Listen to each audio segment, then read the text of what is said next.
Policymakers and business leaders from across the Americas are in Washington for a U.S.-led conference at the Organization of American States. The theme, advancing the business case for the Americas. The U.S. acknowledges it has not always paid close attention to its neighbors.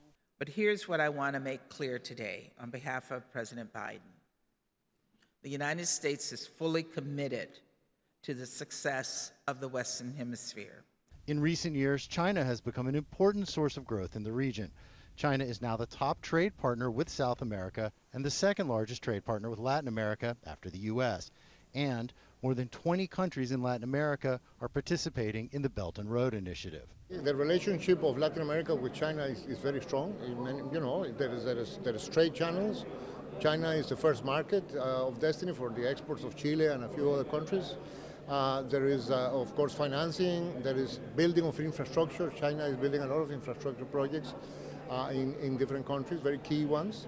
And now, since China also has technological advantages, you know, there are technology. There's a lot of partnerships. You know, I think that's kind of the new phase towards the future. U.S. leaders realize they're playing catch-up, but say Washington will lean into long-time cultural connections with Latin America as China continues to grow. Frankly, it's an economic competitor, a strategic competitor in the region.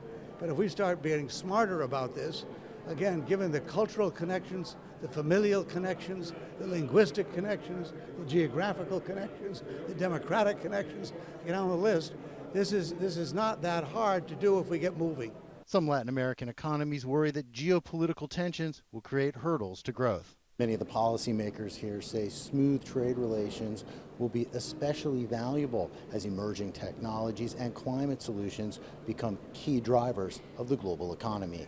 Jim Spellman, CGTN, Washington.